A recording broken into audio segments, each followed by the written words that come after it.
ನಮಸ್ಕಾರ. ಉತ್ತರ Karnataka ನ್ಯೂಸ್ನ Bidar news round ಅಪ್ಗೆ ಸ್ವಾಗತ. ನಾನು ಹನುಮಂತ್ ದೇಶ್ಮುಖ್. ಬನ್ನಿ ಕ್ವಿಕ್ ಆಗಿ ನೋಡೋಣ ಬೀದರ್ ಜಿಲ್ಲೆ ಇಂದಿನ ಪ್ರಮುಖ ಸುದ್ದಿಗಳನ್ನು.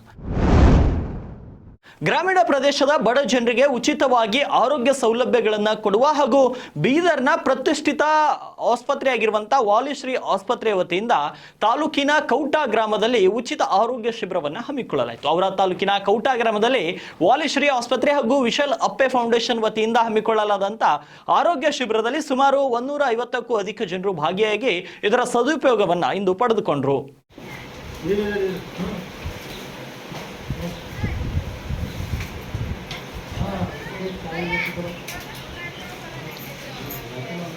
ಊಟಕ್ಕಿಂತ ಮೊದಲು ಇದು ಊಟಕ್ಕಿಂತ ಪೈಲೆ ಇದು ಊಟಕ್ಕಿಂತ ಪೈಲಕ ಇದು ಊಟ ಮಾಡಿದ್ಮ್ಯಾಗ.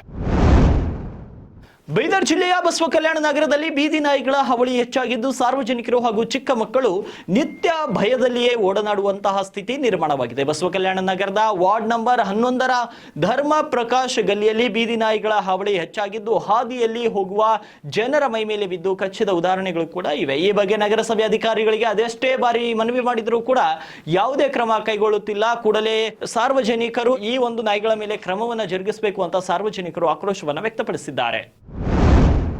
ಈ ಬೀದಿ ನಾಯಿಗಳ ಹಾವಳಿ ವಿಚಾರವಾಗಿ ಮಾತನಾಡಿರುವಂತಹ ಜೆಡಿಎಸ್ ನಗರ ಘಟಕದ ಪ್ರಧಾನ ಕಾರ್ಯದರ್ಶಿ ಧನರಾಜ್ ಡಿ ರಾಜೋಳೆ, ನಗರದಲ್ಲಿ ಬೀದಿ ನಾಯಿಗಳ ಹಾವಳಿ ಹೆಚ್ಚಾಗಿದ್ದು ಈ ಬಗ್ಗೆ ನಗರಸಭಾ ಆಯುಕ್ತರೇ ಎಷ್ಟೇ ಬಾರಿ ಮನವಿ ಮಾಡಿದರೂ ಕೂಡ ಯಾವುದೇ ಕ್ರಮ ಕೈಗೊಂಡಿಲ್ಲ.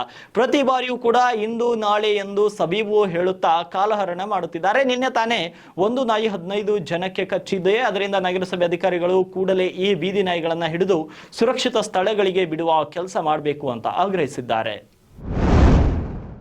ಬಸವ ಕಲ್ಯಾಣದ ನಗರದಲ್ಲಿ 31 ವಾರ್ಡ್ಗಳಲ್ಲಿ ಬೀದಿ ನಾಯಿಗಳು ಹಾವಳಿ ಹೆಚ್ಚಾಗಿದೆ. ಸಂಬಂಧಪಟ್ಟ AW ಮತ್ತು ಜೈ ಸ್ಯಾನಿಟರಿ ಇನ್ಸ್ಪೆಕ್ಟರ್ ಇವರಿಗೆ ಸುಮಾರು ಸಲ ನಾ ಹೇಳಿದರೂ ಕೂಡ ಏನಂದ್ರೆ ಅವರು ಟೆಂಡರ್ ಆಗಿದ್ರಿ. ಟೆಂಡರ್ ಆದಾಗ ಏನಪ್ಪ ಅಂದ್ರೆ ನಾಯಿಗಳನ್ನ ಹಿಡಿಲಿಕ್ಕೆ ಹೊಂಟ್ರ. ಹಿಡಿದೇನಪ್ಪ ಅಂದ್ರೆ ನಾವು ಬೇರೆ ಕಡೆ ವರ್ಗಾವಣೆ ಮಾಡಿ ಕಳಿಸ್ತೇವೆ ನಾಯಿಗಳಿಗೆ ಅಂತಂದು ಹೇಳಿದ್ರು. ಇಲ್ಲಿವರೆಗೆ ಏನಪ್ಪ ಅಂದ್ರೆ ಸುಮಾರು ಸಲ ನಾ ಏನಪ್ಪ ಅಂದ್ರೆ ನಗರಸಭೆ ಆಯುಕ್ತರಿಗೆ ಹೇಳೀನಿ, ನಗರಸಭೆ ಸಂಬಂಧಪಟ್ಟ ಅಧಿಕಾರಿಗಳೇನು ಈಗ ಹಿಡಿತೇವೆ. ಇಂದು ಬೆಳಗ್ಗೆ ಇಹಲೋಕವನ್ನು ತ್ಯಜಿಸಿದ ಹಿರಿಯ ನ್ಯಾಯವಾದಿಗಳು ಹಾಗೂ ಪ್ರಜಾಪಿತ ಬ್ರಹ್ಮಕುಮಾರಿ ವಿಶ್ವವಿದ್ಯಾಲಯದ ಪ್ರಮುಖರಾದಂತಹ ರಾಜಯೋಗಿ ಪ್ರಭಾಕರ್ ಭಾಯಿ ಅವರಿಗೆ ಬೀದರ್ ಜಿಲ್ಲಾ ವಕೀಲರ ಸಂಘದ ವತಿಯಿಂದ ಬೀದರ್ ಜಿಲ್ಲಾ ನ್ಯಾಯಾಲಯದ ಸಂಕೀರ್ಣದಲ್ಲಿ ಶ್ರದ್ಧಾಂಜಲಿ ಸಲ್ಲಿಸಲಾಯಿತು. ಶ್ರದ್ಧಾಂಜಲಿ ಸಲ್ಲಿಸಿ ಮಾತನಾಡಿದ ವಕೀಲರ ಸಂಘದ ಜಿಲ್ಲಾಧ್ಯಕ್ಷ ಪುಟ್ಟರಾಜ್ ಪಾಟೀಲ್, ರಾಜಯೋಗಿ ಪ್ರಭಾಕರ್ ಭಾಯಿ ಅವರು ಇಂದು ನಮ್ಮನ್ನು ಅಗಲಿದ್ದು ಅತ್ಯಂತ ದುಃಖಕರದ ಸಂಗತಿಯಾಗಿದೆ. ಅವರು ಅತ್ಯಂತ ಸರಳ ಹಾಗೂ ಸಾತ್ವಿಕ ಜೀವಿಗಳಾಗಿದ್ದರು. ಸತ್ಯ ಶುದ್ಧ ಕಾಯಕದೊಂದಿಗೆ ಸಮಾಜಕ್ಕೆ ಪ್ರೇರಣೆಯಾಗಿದ್ದ ವ್ಯಕ್ತಿತ್ವ ಪ್ರಭಾಕರ್ ಭಾಯಿ ಅವರದಾಗಿತ್ತು. ತಮ್ಮ ಇಡೀ ಜೀವನವನ್ನ ಸಮಾಜಕ್ಕಾಗಿ ತ್ಯಾಗ ಮಾಡಿದಂತವರು ಎಂದರು. ನಮ್ಮ ಸಂಘದ ಸದಸ್ಯರಾದಂತಹ ಪ್ರಭಾಕರ್ ಅವರು ನಮ್ಮನ್ನು ಅಗಲಿದ್ದಾರೆ. ಈಗಾಗಲೇ ಸಂಘದ ಹಿರಿಯ ನ್ಯಾಯವಾದಿ ಕೆ ಸ್ವಾಮಿ ಅವರು ಎಲ್ಲರೂ ಹೇಳಿದಾಗೆ ಅತ್ಯಂತ ಸರಳ ಜೀವಿ, ಸಾತ್ವಿಕ ಜೀವಿ, ಶುದ್ಧ ಕಾಯಕ, ನಡೆ, ನುಡಿ ಎಲ್ಲದರಲ್ಲೂ ಇನ್ನೊಬ್ಬರಿಗೆ ಪ್ರೇರಣೆ ಕೊಡ್ತಕ್ಕಂಥ ಜೀವನ ಅವರು ನಡೆಸಿದ್ದಾರೆ. ತಮ್ಮ ವೃತ್ತಿ ಜೀವನದಲ್ಲಿ ನಂತರ ಇಡೀ ಜೀವನ ಏನಂತಂದ್ರ ಸಮಾಜಗೋಸ್ಕರ, ಸಮಾಜದಲ್ಲಿ ಶಾಂತಿಗೋಸ್ಕರ ತಮ್ಮ ಜೀವನ.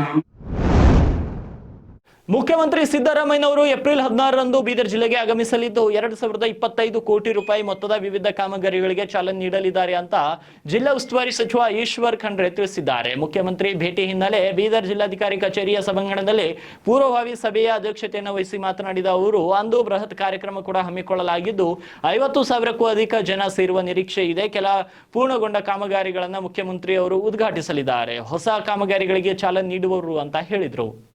ಏನಪ್ಪಾ ಅಂದ್ರೆ ಮಾನ್ಯ ಮುಖ್ಯಮಂತ್ರಿಗಳು ಇದೇ ಬರುವ 16ನೇ ತಾರೀಕಿಗೆ ಬೀದರ್ ಜಿಲ್ಲೆಗೆ ನಾನು ರಹೀಂ ಖಾನ್ ಕೂಡಿ ಅವರಿಗೆ ಆಮಂತ್ರಣ ಕೊಟ್ಟಿದ್ದೇವೆ. ಅವರು ಒಪ್ಪಿದ್ದಾರೆ, ಅವರು ಬರ್ತಾ ಇದ್ದಾರೆ. ಇವತ್ತು ನಮ್ಮ ಸರ್ಕಾರ ಬಂದು ಸುಮಾರು ಈಗ 22 ತಿಂಗಳು ಆಗ್ತಾ ಇದೆ. 22 ತಿಂಗಳಲ್ಲಿ ನಮ್ಮ ಜಿಲ್ಲೆಯಲ್ಲಿ ಬಹಳಷ್ಟು ಅಭಿವೃದ್ಧಿ ಪರ ಕೆಲಸ ಕಾರ್ಯಗಳು ನಾವು ಮಾಡಿದ್ದೇವೆ. ನಾವು ಬರೀ ಅಭಿವೃದ್ಧಿ ಮಾಡಿದ್ರಷ್ಟೇ ಸಾಲದು, ಅಭಿವೃದ್ಧಿ ಮಾಡಿದ್ದೀವಿ ಅಂತ ಹೇಳಿ ಸಾರ್ವಜನಿಕರ ಗಮನಕ್ಕೂ ನಾವು ಬೀದರ್ ತಾಲೂಕಿನ ಜನವಾಡ ಗ್ರಾಮದ ಹೊರವಲಯದಲ್ಲಿರುವಂತಹ ಶಿವಪಾರ್ವತಿ ದೇವಸ್ಥಾನದಲ್ಲಿ ಬಾರ್ಷಿ ಹಬ್ಬದ ನಿಮಿತ್ತ ಶಿವ ಪಾರ್ವತಿ ಕಲ್ಯಾಣ ಮಹೋತ್ಸವ ಸಡಗರ ಸಂಭ್ರಮದ ಮಧ್ಯೆ ಜರುಗಿತು. ಬೆಳಗಿನ ಜಾವ ಶಿವಲಿಂಗಕ್ಕೆ ರುದ್ರಾಭಿಷೇಕ ಜರುಗಿತು. ನಂತರ ಗ್ರಾಮದ ಪಾಂಡುರಂಗ ದೇವಸ್ಥಾನದಿಂದ ಹೊರಟ ಪಲ್ಲಕ್ಕಿ ಉತ್ಸವ ಮೆರವಣಿಗೆ ಗ್ರಾಮದ ಮುಖ್ಯ ಬೀದಿಗಳಲ್ಲಿ ಸಂಚರಿಸಿ ಹೆದ್ದಾರಿ ಮಾರ್ಗವಾಗಿ ಮಹಾದೇವ ಮಂದಿರಕ್ಕೆ ತೆರಳಿ ಮುಕ್ತಾಯಗೊಂಡಿತ್ತು.